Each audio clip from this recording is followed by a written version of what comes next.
The season's Premier League looks to be the most interesting in recent memory. Welcome to the Kicking Off Football podcast. My name is Blair, and I'm joined by my former boss and current co-host, Ben Ballantyne. You right, Ben? I'm good, mate. We're back again. We're back. I'll tell you something, Ben. We'll break down as much as I can remember over the weekend, but I looked at the table about 10 minutes ago, and it's just so refreshing not seeing the three promoted teams getting absolutely hammered every week. And I think from top to bottom, I don't know where anyone's going to finish now. You did them predictions, we did them Premier League predictions, 7 weeks ago? I think all of them make no sense now, to be honest. Like, Brentford are decent, Bournemouth a lot better than I thought they were going to be. Tottenham are really good. I think everyone's justification for why you think those teams are going to struggle is completely understandable, and most people would have gone for that. When you look at Bournemouth losing, what was it, 4 of the back 5? Yeah. Brentford squad have obviously been stripped, lost the manager, understandable, not really brought in unbelievable replacements. And the promoted Premier League teams, looking at previous history, it's understandable to see why they would probably struggle. Because everyone has. Looking at Sunderland, if Leeds signed them players what Sunderland got, they would have a great team. Right, let's kick into it. It was a huge day. We'll start with Palace. Palace beating Liverpool yesterday, which I think the league needed it. I mean, Liverpool fans won't say this, but the neutral, the league needed it to happen. Palace have been on it's an 18 match unbeaten run they're on at the moment. Going into last season. Yeah. And they won the FA Cup. They beat Man City in the FA Cup final. He's doing a right job there, isn't he? I know he won the Europa League at Frankfurt as well. He seems to be the real deal. This geezer. Yeah, because Palace squad's good, but it's not. But they've been losing players. Yeah, but you're not looking at it and going, "Wow, he really is getting the best out of that squad." Yeah. And I'm in love with Adam Wharton. What a player! Yeah. Unbelievable. And the man who goes well under the radar is Mr. Hughes, isn't it? Yeah. He does a great job for him whenever he plays. And I'm just really impressed with him, especially losing Eze to Arsenal. That's massive. Yeah, last season they lost Elise. Yeah. It's 2 big players to lose in your teams, forward players. And Big Mateta, he is top drawer, isn't he? They're going to struggle to keep hold of him. He's making me. He looks like Didier Drogba. how he commands that line, he is just an absolute monster. They're fun to watch as well, though, aren't they, Palace? I really do like watching them, and he's a very, very, very good manager. Yeah, that Munoz as well.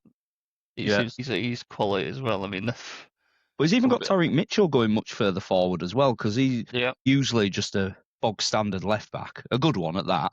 But he wasn't very adventurous, was he? And looking at this year, he does seem to be getting much further forward. Well, it's funny you should say Mitchell, because you're talking about England needing a left back. So you got Skelly now, Livramento, and now Tyreek Mitchell and Lewis Hall.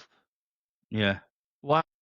Well, this is what I've been saying for a while with England. I would much have rather us go to tournaments with taking Mitchell if he was the next best left back that we had.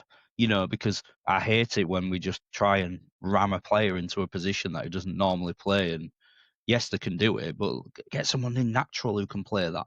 And I think Tyreek Mitchell must be very close to getting a call up. Well, I think 2-1 flattered Liverpool when I watched Match of the Day this morning. I mean, Alisson's pulled off 3 or 4. Yeah, not just good saves, like fucking worldies he's pulled out of there. But Liverpool have, through the games, unbelievably powerful going forward, and quite a few times they have thrown away leads. Yet, like any good side, have still found a way to win, which has been good. But I think Palace, it would have been very harsh on them, wouldn't it, if it had been a draw? Looking at from what I saw, unless the highlights.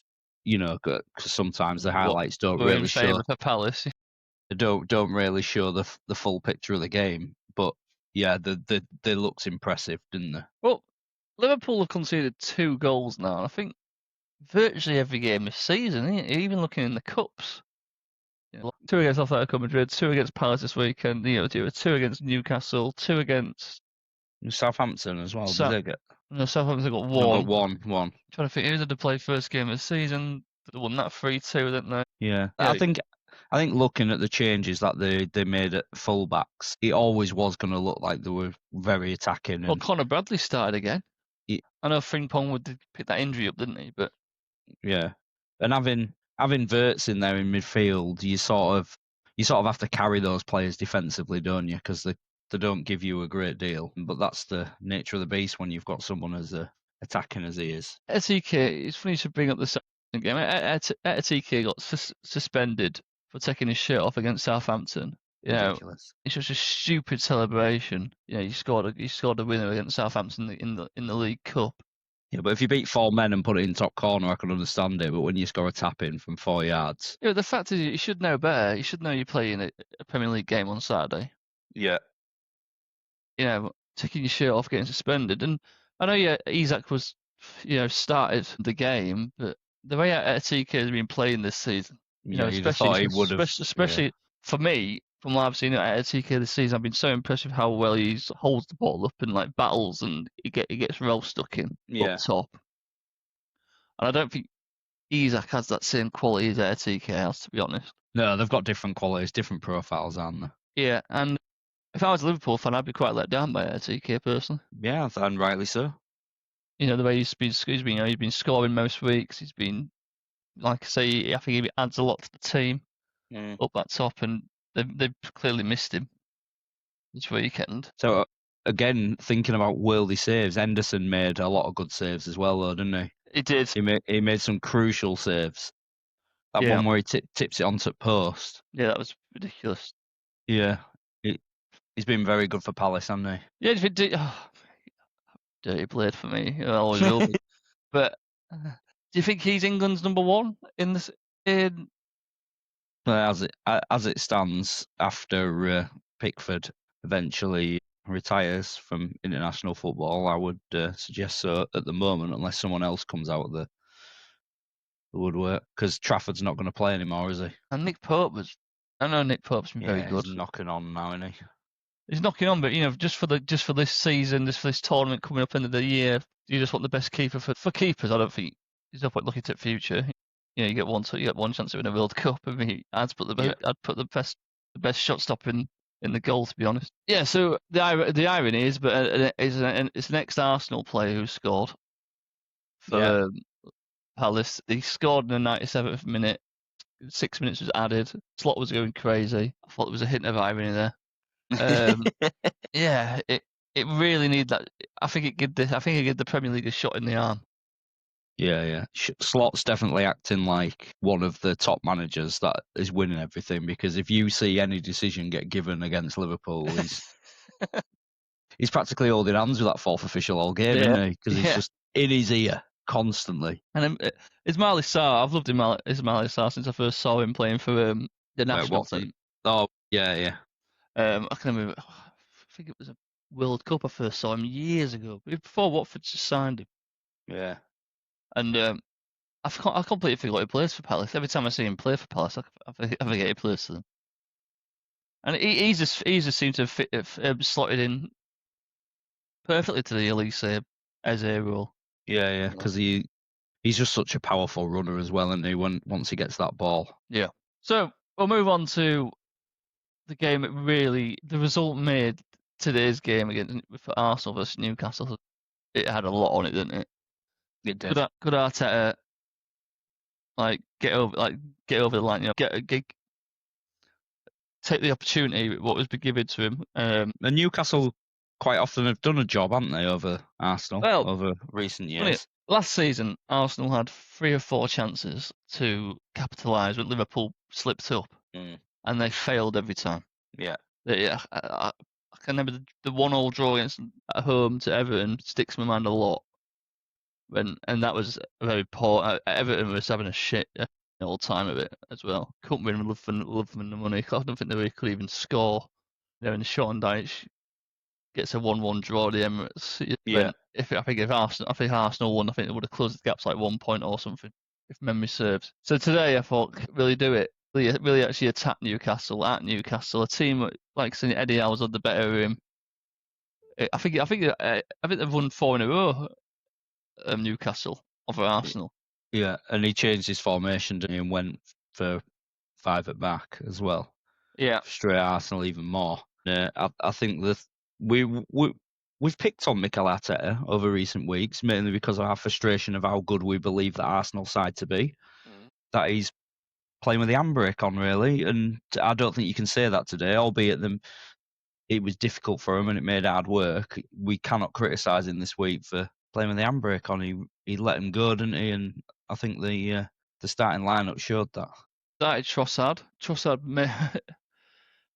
It was Trossard, but Pope pulled off a really good save for it. Yeah, Trossard and Eze, yeah. Yeah. I think Trossard's is going to get a decent one in the team now with the injuries to Madueke, isn't he? I think. Yeah, likely so. Martinelli seems to be having some really good impact off the bench, doesn't he? He played Saka. He played Saka more central today. Eze out wide, or was it the other way around? No, the way around. Other way But around. there was quite fluid. They were swapping positions as they were attacking, from what I saw. But yeah, no, he started on the right as normal. When have you seen the penalty decision? What got overturned when Gyökeres goes round Nick Pope? Very surprised it was overturned because I've watched it back so many times, and I sit there and go, it's not a penalty, and then I also think it is a penalty. I'm split down the middle of it completely. I've never seen a more. So I don't think I don't think clear and obvious can't be used in this scenario because that is. Yeah. I think you could literally ask 100 people, even with the replay, is that a penalty or not? Yeah. And it'd be so split. The question you got to ask is, did he get the ball? No, he was absolutely nowhere near it. Does he? Well, I think he got a slight touch on the ball. Who? Sorry. Nick Pope. Oh, did he? Right. Well, I may have missed that then. But when he goes round but it's minimal. So it's like the smallest nick. I'm not saying that he got like a full. Yeah, I'm just shocked that they overturned it because usually it has to be an absolute dead cert, doesn't it? And I think the reason why I'm shocked it was overturned is because I think it's a decision where if the referee says it's no penalty, they'll back him, and if he gives it, they would back him. But I think that's questionable because you will have plenty of people that say it's a penalty and plenty of people that say it's not. I honestly can't decide if it's definitely one or the other. It's so it's such a unique. I wouldn't situation. have been. He does get a very slight nick on the ball, but he also gets a lot of the bloke and all. So it's not like. Yeah, I wouldn't have been majorly disappointed if that was, the deciding thing, because I can see why a referee wouldn't give it. Yeah. But he did give it on the pitch, and that's what shocks me that they overturned it. And by looks of it, it really did mentally affect the Arsenal teams. Up until that moment, they were all over Newcastle. Then once that got overturned, they were like something it's like they believed they could win. Yeah. Or something. It proper changed. And how do you pronounce their striker's name? Voltemade. Voltemade. It's V, even though it's a double, it's a V, isn't it? Voltemade. Fucking Gabriel. Did you see how he literally taps his shoulder and Gabriel goes down like he's being shot? And I think Gabriel just realises that cross is too high for him and he's not getting there. And he tries to play for the foul. How is that not a yellow card? Oh, no. Because he's not even pushed him. No. He's put his arm out. I need to just get the distance. It's not a push. And it's not even a push and he's gone down. And I know the goal stands, but I'd still look at it and go, I know. Have you seen the size of Gabriel? If you hit him with a shovel, he probably won't move. Yeah, we've checked the goal to see if it was a foul, and it turns out, mate, but you've gone down it's embarrassing. So you don't have a yellow card and all, mate. It was shocking, I thought. Yeah, we're happy with that at all. You've got, yes, he was never going to get there. The cross was very good. It was going over his head, but you've got to just jump and go for it, and I think he's just tried to ride his luck and hope he's going to deceive the referee, which, like you say, Voltemade, mate, two more goals than Isaac already in the Premier League this season. Well, he's a good player. I'm sure they're loving him already. That went in that second half. Arsenal were turgid, but it didn't look like it was going to happen for him. And you sit there going, is Eddie a better manager than Arteta? At 1-0, and it stayed 1-0 for a long time. I was like, God, he's done a number on him. He's done him again. What was the winning goal? It was a Rice. It was a good cross by Rice, and it was a great header. Oh, from Marino. Yeah, from Marino. Yeah. It was the corner Saka again, wasn't it? 'Cause it was an in-swinger. Yeah. Yeah. I mean, Pope pulled off two very, very good serves. One of them was a great header from it. Was it Eze, the header? No, Timber. Timber, weren't it? Yeah. And that was a great header. That was a great save, that one. Yeah. It's one of them times when he makes that save, you're like, it's never going to happen. It's just not going to happen. And then that Mourinho header was a great header. I mean, that was a proper header. That, like, I love Love that. it. Yeah, get in box, And attack then it. Gary Neville, rightly so on commentary, said, if you're going to win the league, you don't just equalise. You go on and win it. And I think he was referring to his Man United team he played, and Yeah, they would go and win it if they got a goal back with 5 minutes to go. And I tell you, that's a great, that Gabriel goal, it's massive for Arsenal. because Arsenal play before Liverpool next week. So get a chance to put the pressure on. Liverpool could be second by the time they play next week. Who is it Arsenal have got? Forest? No, they beat Forest last week. Didn't Oh, I can't remember. Who have they they? got? Let's double check quickly. Liverpool have got Chelsea, I think, which is just a weird game. I mean, they're just weird, so we'll talk about them in a sec. Oh my god, it's Arsenal home to West Ham, Oh, but it's Nuno's West Ham, but so it could be completely different. Nuno Espirito Santo, he'll have them drilled all It's a week. winnable game, though, isn't it? Yeah, it's know. regardless of what goes on. You would imagine Arsenal should be getting 3 points there. At home. Yeah, They've got Olympiacos in the Champions League at home as well.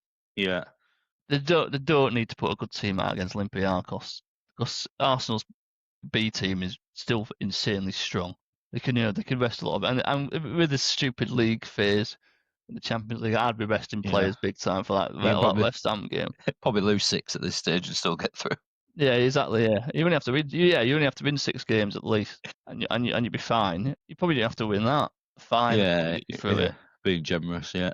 Yeah, it's so stupid. Arsenal got over the edge, and hopefully that keeps this Premier League title run nice and close. Because, like you say, for the neutral as well, it's brilliant, isn't it? Because we don't want to see someone run away with it. It'd be lovely if we could have a season where there's maybe 3 or 4 teams, even better, with a chance coming into those final weeks. That'd be brilliant. The relegation battle as well. Yeah, we'll talk about that in a minute. Because Yeah. there's a team who has been very known for going on runs. They put a 10-game winning run together, and they've been doing that pretty much consistently for the past 10 years. Manchester City. Yeah. They seem to this season. They seem to have got rid of their bad results already, because they seem to be. They're looking like they're getting on the run now, and Erling Haaland is just on fire this season, isn't it? Which he still had a very good season last season, but he's looking back to his insanely best at the moment. I just love how everything with him's just like instinct, isn't it? The ball's in front of him, he just smashes it. Yeah. And he's so powerful. But even with the goal he scored, he were a little bit sort of behind. It weren't an easy finish, that. The first one. Donnarumma's seems to have made a massive difference to that team. And I think it's just this immense confidence, but you just know you got this absolute monster behind you. Yeah. It's try and beat him. And I think that just gives him. And I do think it's made a massive difference, because Ederson's wasn't up to it past couple of seasons, and then it was Ortega is the other one, wasn't it? Ortega's he's all right. He's a second choice goalie, isn't he? Let's be honest. Sam Allardyce has always famously come out and said that your goalkeeper is your second most important player on the pitch behind your number 9. It seems like that. Ever since he's been there, it just seems to just play with so much more confidence. I don't know, maybe I made it up in my head, but there just seems to be a different animal now he's there. And he's not like he's starting players off with his feet and nothing, but I think it's just I don't know. He's just a top goalie, isn't he? Yeah. His shot stopping's unreal. They're a little bit more direct this year, Man City. There's no panic. There's no panic now. When a ball gets crossed into the box, he just deals with it. So you don't have that little panicky moment in games, and then the crowd don't get a bit tetchy, and that don't bleed onto the pitch. And it just calms everything down, doesn't it? Yeah. I know anyone can go and get beat 4 or 5 up at Man City, but I thought with Burnley, especially the way they played Liverpool the other week, I thought they were going to be the team this season out of the 3 promoted teams who wouldn't get smashed ever, and he's done it to them this week. So I think when you play the big boys, it's just they can just have that 15-minute spell, can't they? Where it's just they're all just so good. Yeah. and the Premier League's very unrewarding. If you switch off for a second, you don't often get let off in the Premier League, do you, when you make a mistake, because you just get punished. They don't miss. No, it's unforgiving, mate. Absolutely unforgiving. So Man City won 5-0, in it, or was it 5-1? 5-1. I mean, that lad for Burnley, he scored 2 own goals. Yeah, Esteve, or whatever he's I mean, called. it's like, to do one, it's unlucky, but 2, I mean, you got to feel for the lad. I bet he was so glad that game was over. It'd be one of them ones, I've played in games, I think, God, I can't wait for this game to be over. Yes, constantly asking ref how long. Yeah, so I think Man City will go on a run. Thomas Frank's Tottenham Hotspur, they're currently 3rd, I believe, aren't they? Or was it apparently Palace are 3rd. No, they dropped because of Drew, didn't they, against Wolves? Yeah. Did you watched all the game, and you said Wolves are good? Yeah, Wolves were good. To be honest, for a long period of that game, Wolves looked very comfortable. Right. Tottenham were not at it at all. Didn't look good. Were very sloppy in possession. Wolves looked comfortable and they worked really, really hard. Yeah. Sort of when Spurs scored, it was a great goal from Spurs. Palinha again from edge of We'll pop. talk about that in a sec. Yeah, and but Wolves they were really, really comfortable in midfield. They were keeping the ball. They were running all over, which was bizarre, because how fit Thomas Frank has his sides. Yeah. They were controlling it, and I didn't think Tottenham were going to score because it looked like one of those games where Tottenham could have been there until next week and not scored. Well, it's refreshing, but Wolves are currently your bottom club, and they played that well away. Probably Burnley at this rate, but you don't know who's going to get relegated, do you? Because I think Wolves might turn it around. Yeah, it's only one win, and they're near enough safe, aren't they, at the moment? As things stand. I even think most Tottenham fans would agree that Spurs go away with it. Yeah, that's the difference. What this Thomas Frank team seems to be done in now. But when they've been losing games, even like when they were 2-0 down at Brighton the other week. Yeah. He's got that resilience in him already. What Brentford sort of had. Where and the previous Tottenham team would have lost yesterday, and it would have been the gag, wouldn't it? Oh, Spursy, blah blah blah. I don't know if you could say Spursy anymore because they won a trophy last season. But you know what I mean. It would have been you had the chance to get near enough top, and you've blown it. But they didn't blow it really because they got a late goal, and it was a great goal by Palinha. Yeah. And I've seen a lot of people saying, he's took his shirt off against bottom of the league. It's embarrassing, but I don't think it is embarrassing because the way that game was going, and it was so frustrating, and they probably knew the opportunity they had if they won the game, how close it would be at the top of the league. And I think the emotions just got the better of him when he scored that goal. It's like midfielder. It's like relief. What a fucking How many goals has Palinha scored? It was a great goal, and it side footed it in at the bottom corner from edge of box. Great finish. The fact he scored, is it 2 goals like in back-to-back weeks or whatever for Spurs? I bet when he was at Fulham, I bet he didn't ever score 2 goals in a row. He's fitting right well there, isn't he? And Bayern Munich don't sign you if you're crap. No, exactly. I think they've pulled off a really good business getting him in. He's gone under the radar really because he's not an attacking player, but he seems to. I bet if you spoke to a lot of Spurs fans who go every week, because it is different when you go watching live to. Yeah, that's when you really appreciate your defensive midfielders, don't you? Yeah. I reckon a lot of Spurs fans will be like, a lot of them will say he's my favourite player this season so far. Right, so we're talking about Manchester United Football Club. Should we talk about? That lad's never getting an haircut. I'm looking at my hair on this pod and I'm thinking I need an haircut. Oh God! I mean, we said last week about Maresca's substitutions. Why are you taking Neto off in the 4th minute when you're playing against Manchester United? Because you're going to get opportunities to run in behind the leads because these are shit. Yeah. I mean, that first goal. I mean, it's a right finish from Thiago. Don't get me wrong. Maguire is nowhere near him. Absolutely nowhere near him. And also, Maguire's going one way. He's running the other.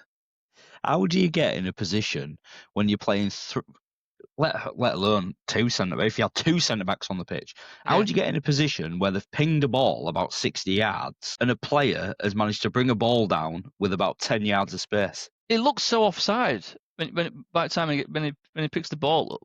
Yeah. Because of how much space he was in. And it's because Maguire was 10 yards off him. running forward when he's running the other way. He's just fucking insane. It was bad, wasn't it? What a finish, though. Can't take that away from him. Oh, you Bloody hell. can't take that away from him. I absolutely love that. Absolutely smashed it. But it is shocking, isn't it? And then he got another one in, didn't he? Second one was a bit more lucky, but in terms of keeper spilling it, and then it sort of jumped over the ball when he meant to tap. But again, why is that Brendan Deer even play it?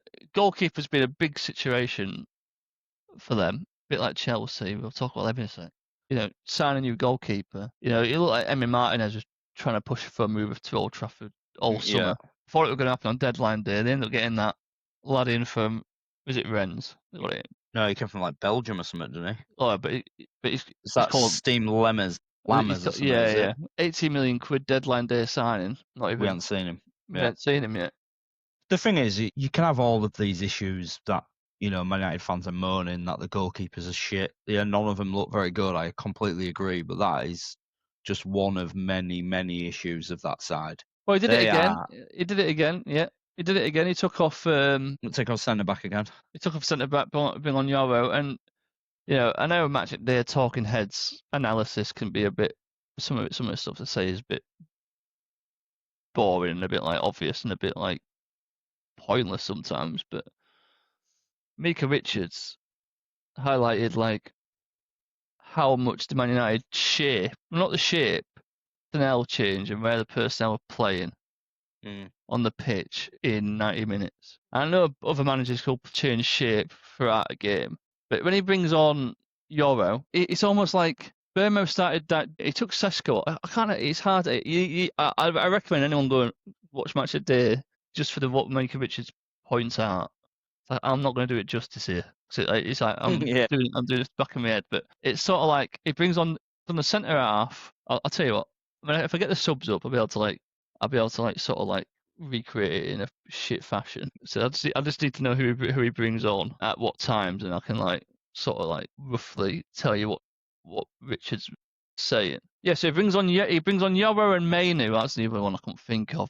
So he brings them on for Ugarte and Maguire.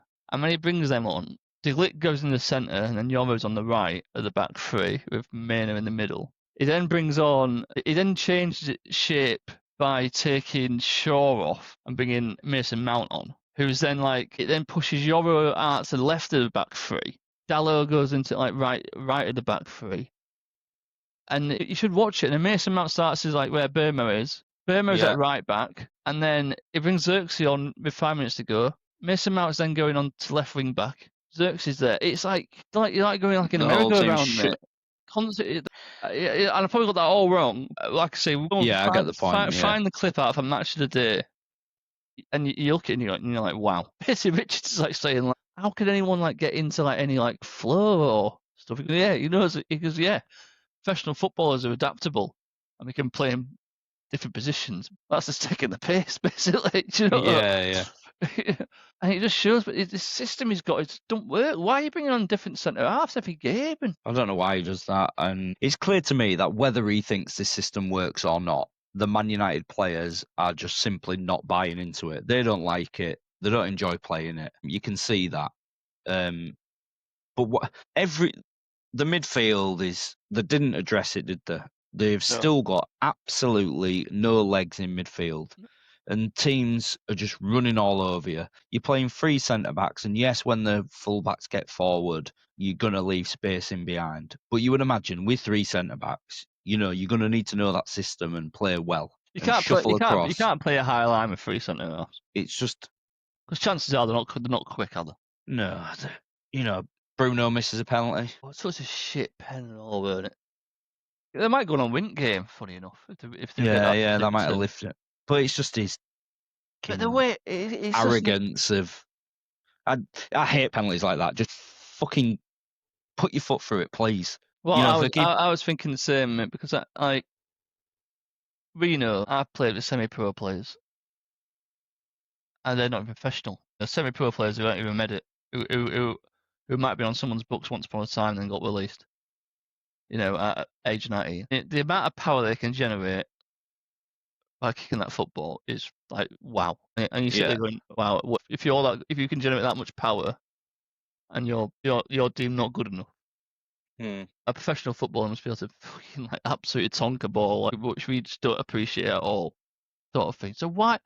And the human body can only move so quick. No matter how good you are in goal. Yeah. If you smash that ball hard, at 70 mile an hour from 12 yards, I just don't think the human body can actually get to it in time. No, Bruno's got that in his locker. I know. That's what I mean. He's got that in his locker. He doesn't need to run up to a penalty and try and Side foot it, humiliate the goalkeeper, send it the wrong way, and just side foot it into a bottom corner. roll it in. See, it looks good if you can pull it off. Yeah, it does look good, but when they don't go in, it's shit, isn't it? And when you look to, if you're 3-0 up, fucking, and you want to try and pull something off like that, then, give it a go. But when you know how crucial it is to score when he got that penalty, it could have completely flipped that game on its head. Just get your foot through it.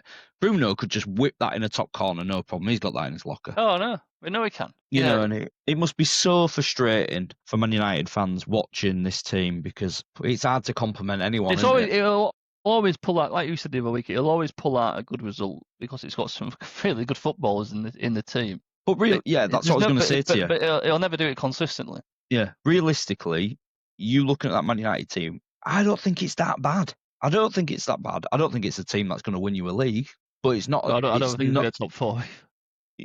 But it's not that bad. Not as bad as they're playing.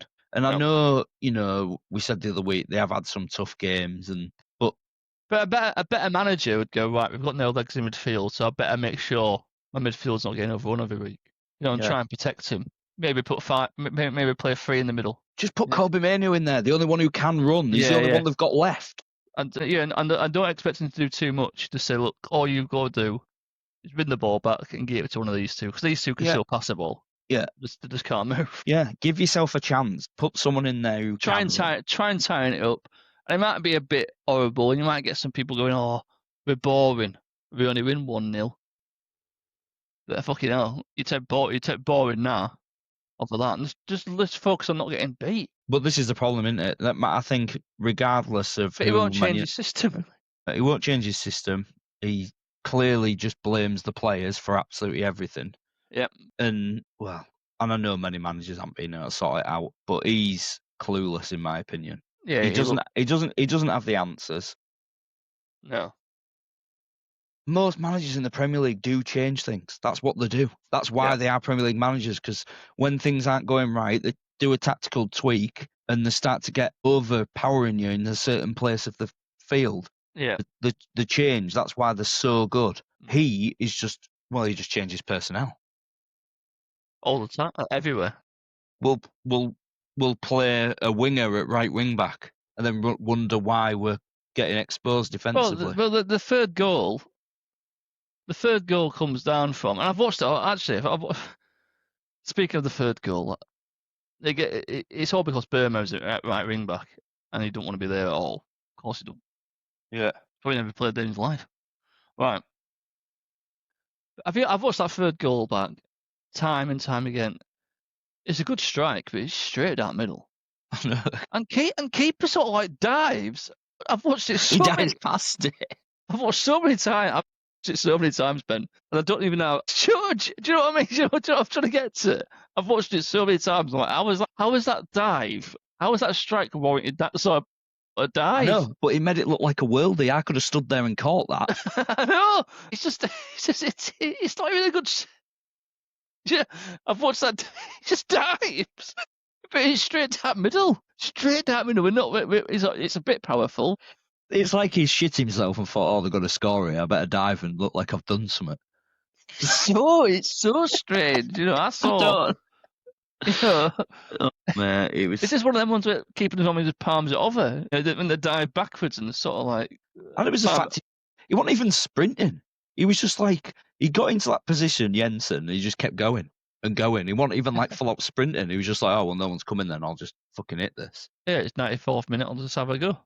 Briss will probably go if he goes over at parts. Yeah, he'll probably palm it in. Yeah, just a waste, such a waste. I've watched it back so many times. I still don't understand how it's. I just don't understand how the owners can still keep backing Amorin. I don't understand it. It's the international break. after next week, Man United feel like they've got Sunderland, haven't they? Right. And the way Sunderland have started this season, I wouldn't. The amount of legs Sunderland have got in midfield.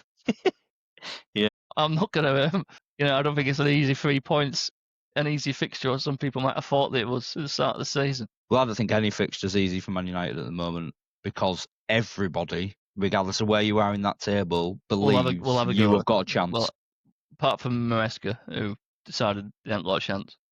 Well, he probably would have done if he didn't take all the players that would give him a chance off. Tell you what, we might need someone who can run whip ball, get him off pitch quick. The game, they give you so much spud. They don't even mark you. I mean, Thiago had a free go. Fucking stupid. It's a shambles, and if I was a Man United fan, I would want Amorin out on the basis that he just absolutely refuses to change his system. I know it sounds ridiculous. I'm not just saying this for clickbait reasons, but I think it honestly needs like a Sean Dyche to go in there and just stop him from losing games. But do you know what? I would absolutely love that. And I would know actually to see what it'd be like at a big club. I mean, sorry, Everton, a club of like elite level. Yeah. What could he? Because he said in plenty of times he plays his style of football because they're the players he has. Yeah. But just don't lose football matches. I think that's what they need at the moment. But Dyche would just go in there and he'd just go 4-4-2, get the basic principles of football back and get them back in games because Man United have got the quality players in that team to win games. Because Moyes following Fergie is never going to work. Just of how good Ferguson was. Yeah, and well, no one following Fergie was going to work, was it? And Fergie knew that team was done. And that's why he bowed out when he did. Yeah, he knew when he won that last league, it was his biggest achievement based on I mean, what he had left. when you look at the team, when you look at the team he won that league with, you think, wow, that is impressive, really. I mean, Van Persie got 25 goals out of Van Persie. That was literally his last season when he Van Persie. He was fucked after that. Yeah. So I think Moyes, had a tough. But ever since Moyes, it feels like they've gone for the trendy name at the moment. Van Gaal, Van Gaal was a serial winner at the time, and they went from Van Gaal or Jose Mourinho, and then it went to after Mourinho was the Ralph Rangnick. Right, yeah, that's his name. Went in there, and everyone took the piss out. Everyone took the piss out of Rangnick because he told them everything that was wrong. Yeah, he told them everything was wrong. They didn't listen to him, and I think a couple of years later they started doing what he said. Yeah. In terms of who to get rid of and who to bring in and stuff like that. It's just the irony. Ten Hag was a trendy manager up at Ajax, wasn't he? Total football. It's easy to play total football, mate, in a league where you've got one other team that can compete with you, and your team is just miles better than everybody else. Yeah, you've got the monopoly of most academies and stuff. Similar principle with Amorin at Sporting Lisbon. Yeah, it's easier to do that over there. Coming to England, or not just England, any of the top leagues, all the teams are bloody good, mate. Yeah. And unless you can change and adapt, you'll get found out. Yeah. And I think, so they've always seemed to have gone for like a high profile names. The point I'm getting at. Yeah. Maybe just go for someone a bit sensible, even if it's just a 12-month contract, and even tell them you're not getting a new contract after this. Like, I'd love them to get someone like Dyche and just to go like, we're sorting this out. This is, like, we're stopping leaking goals. They've got good players, just sort it out. But realistically, that ain't going to happen. Oh, but no. I know what I would do. There's two managers. I'd either go and get Bournemouth's manager, Iraola, what a manager, or Oliver Glasner, or Unai Emery. There's your three. Yeah. Any of those three will sort you out. 100%. And then Glasner will show you how to play your system better than you, mate, as well. So, yeah, shambles, and Frank's never getting an haircut. Can you believe how long they've gone now without... Well, I saw Man United taking it all the time up again on the podcast, as always. We're obsessed. I saw something. Amorin has got 35 points in 34 games in charge. It's not acceptable. I think he's averaging 1.1 points a game, which is literally relegation form. I know we joke that this is Man United we're talking about, but it's also true. But it is, yeah. This is Manchester United we're talking about, and that is not acceptable. Who else have we not given justice to? Well, Brighton doing Chelsea. Brighton are just big Danny Welbeck.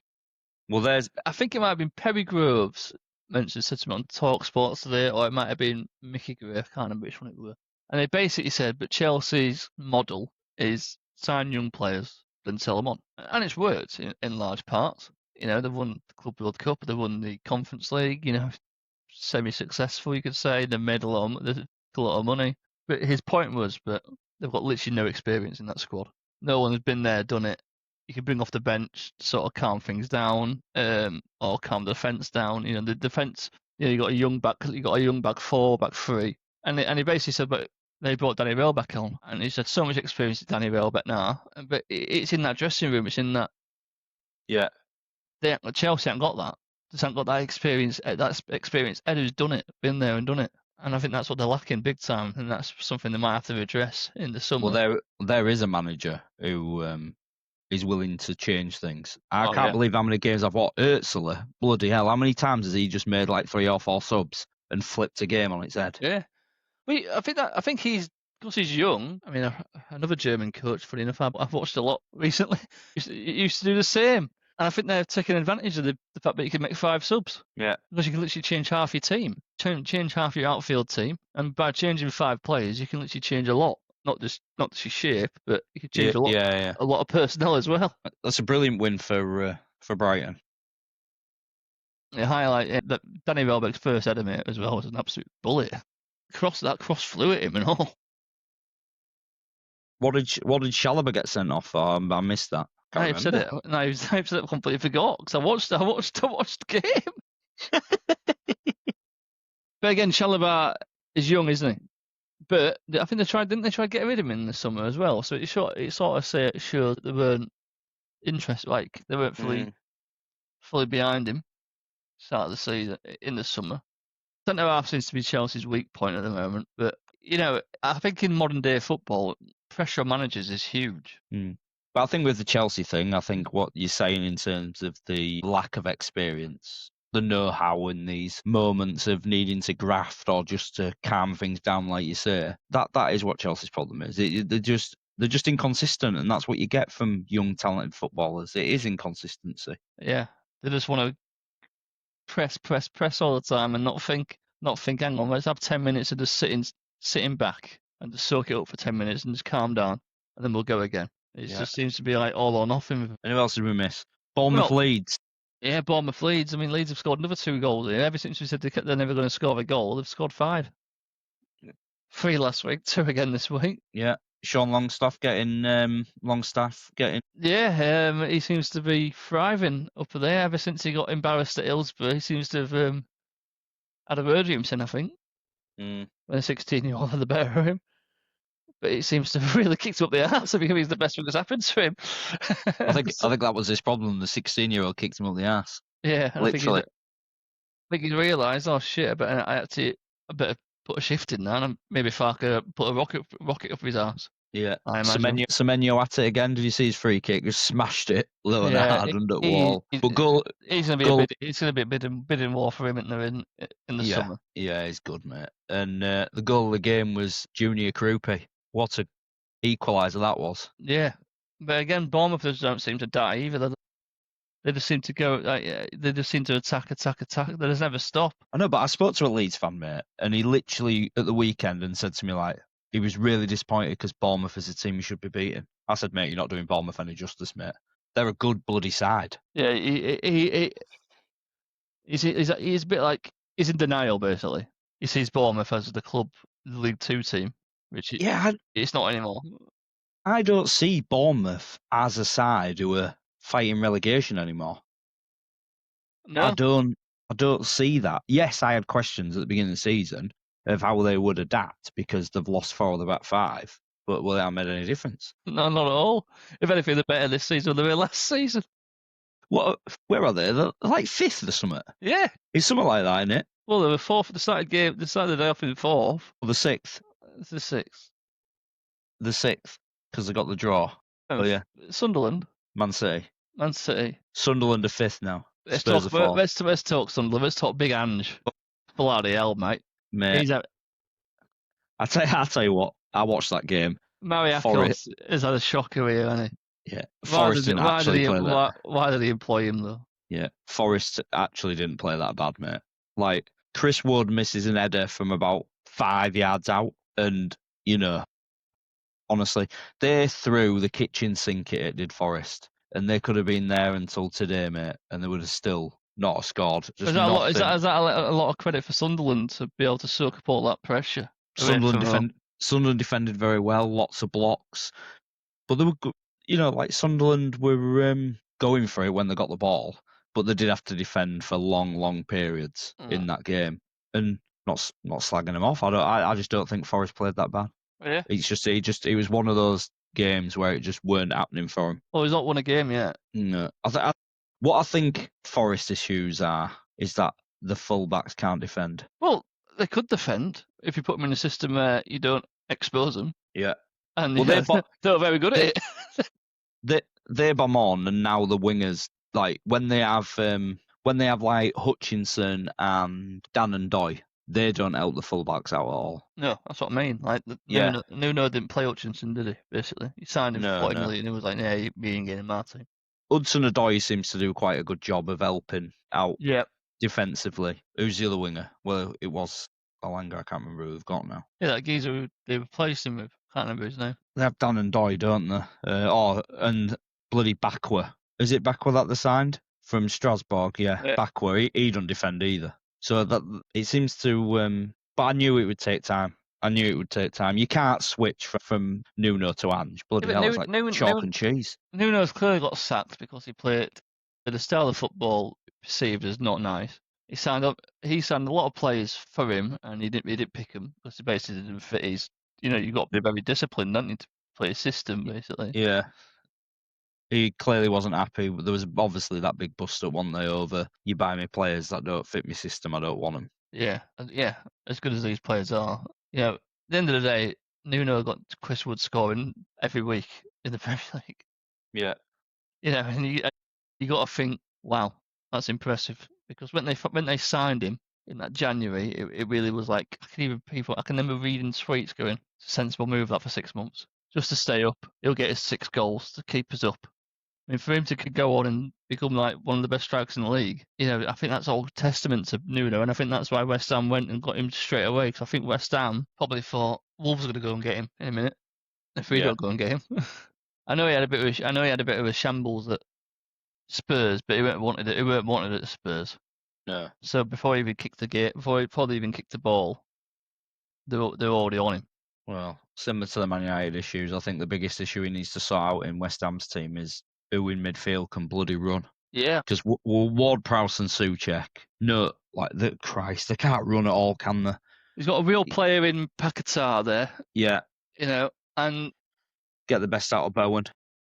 Yeah, is Fulcrum, is he injured again? Or is he fit? No, I just think he's shit. Well, I thought that about Chris Wood, mate, but I reckon. Yeah. I know. Well, maybe Nuno will get the best out of him. When do they play West Ham? Tomorrow? Yeah, against Everton. Christ. Yeah, Everton fans are a bit annoyed, really. But I know, but if you can keep Callum Wilson fit, he will score your goals. Well, again, and again, you mentioned Ward-Prowse. Yeah, don't let him get overrun, and let him just do what he does best, and that is every free kick, win lots of shitty free kicks, and let him whip it in. Yeah. Well, if Nuno goes into West Ham and sets up in a similar way to what he did at Forest, Somerville will shine in that team because he is rapid. This is what I mean. And you still got Bowen, and suddenly you're going to have West Ham get out of it. Someone's going to have to go in it. In the bottom three. That's what I mean. They need a midfielder who can run and tackle. They got that Matthias Fernandez, didn't they, who can run, but he's not really defensive, is he? Southampton. And then you've got Ward-Prowse next to him. Well, Ward-Prowse has never been able to tackle. He's just used to be really good at passing ball, and now he just can't run. I reckon he'll get that. I think they'll probably only sign one player in January, and like you say, he'll be a midfielder. Just some hard-working bastard in the middle of the park for him. He'll sort him out, and then you've got Kyle Walker-Peters or Wan-Bissaka at right back. I don't think they're that bad. No, and then that's due for the left. Due for left back. Bloody hell, he's a good player, him. Yeah, I mean, if Nuno implements what he did at Forest, yeah, at West Ham, solid. It seems on break. Yeah, you got a lot of pace, and you have got pace. Suddenly you go, hang on, these are a decent side now, and it's like, And there's no dig at that. I love teams that have 29% possession and just I are know. effective when they get the ball, because I don't want to see teams pissing around with it for 80 minutes and, No. we had the ball for 80 minutes and we were absolutely brilliant, but we had 2 shots on target and the other team had 2 as well. It's No. boring. It's not my style of football. Don't like No. it. So I think Nuno will sort West Ham out. I think he's a very good manager. I don't think they're gonna. They're not gonna go down though. It'll I think they'll stay up. it'll take time. I reckon they'll stay up quite comfortably. No. End of the season. Yeah, it's hard to predict now, isn't it? Who's gonna go? I mean, that's exciting as well, isn't it? But you've actually got a Premier League where you don't know. Realistically, I've got no idea who's getting top 5. So it is top 5 now. With coefficient, there'll be 5 teams in Europe again. Who are in Champions League again. I've got no idea who's getting top 5. I've got no idea who's getting. I've got no idea. I know who's getting top 3, and that's about it. Yeah. I don't know what order. You don't know what order, but it's a very exciting season, isn't it? I love this. Yeah. I must admit, I think it's the best season for a long time. And hopefully we get plenty of twists along the way. Keep it more entertaining. Well, just quickly before we wrap up, mate, quickly brief on Aston Villa won today. 3-1. Yes. They went behind. Went behind. They'll kick on now. They went behind. Yeah, Raul Jimenez, good header, wasn't it? Yeah. In the 3rd minute, you think, God, it's going to be a bad day for Villa. And I think Watkins would need that goal. Did you see Josh King again get booked for diving? I don't think it was a dive. No, I don't either. He seems to be a real talent, and the old King. Yeah, they got unlucky because Kevin got injured. He's a bit injured already, isn't he? Right. Okay. Yeah. He doesn't seem serious, but John McGinn scored a right goal. One of my favourite types of goal. That, I mean, it's like a super John McGinn. Yeah. When you just smack it hard and low, and it's just sort of like just goes straight in the bottom corner, and I love them sort of goals. Well, did you see one he should have scored? No. Before that? He got through and he just needed to side foot into goal and he tried to like whip it round and just made a right ash of it. Right. He should have scored before then. And I don't think I saw the Buendia goal there. What was that one? They scored 2 in quick succession, weren't it? I think it was headed out and he just hit it. Right, okay. But in 18-yard box. But again, you're looking at Buendia. I mean, they signed him ages ago, didn't they? They signed in the Championship. Yeah, well, Buendia didn't he have like 14 months out injured? Yeah, like they're relying on players again who they've had for absolute donkey's years because this PSR. Yeah. They're probably not going to get a European space this season, but it wouldn't. Yeah, I wouldn't put me. I won't put it past them to win in Europa League because that's what Amorin does. Yeah. He loves and Ollie Watkins getting off the mark. He took his goal well as well. Yeah. I love Ollie Watkins just because of how relentless he is with his off the ball work as well. Well, he's very similar to Vardy in it. They did it all in non-league first, then got his chance. Yeah, I don't know what happens to Villa. They'll go deep into Europa League because Emery loves that competition. Yeah. And then we'll see if they somehow win the Europa League. And they might be, well, I think that'll solve all the problems. Champions League money next season. I can't see them getting European space this season. How did Harvey Elliott play? Did you see? I know. I didn't game. No, I didn't see the game. Highlights. Yeah, highlights. Because he's a good player, Harvey Elliott, and I think him being at a Villa. Yeah, to play every week. Just below the big boys and to play every week, I think that's exactly where he needs to be. Yeah, so a bit of decent game. I'm looking forward to tomorrow's game, the West Ham Everton. It'll be a good battle, that one. Have we missed anyone? Off the top of my head. I don't think so, mate. I think we've covered it all. I'm going to say no. It were a good week of football. I enjoyed it. Yeah. I'll tell you what, we'll wrap it up there, mate. Wrap it up there. Right. I'll see you next week then, pal. See you next week.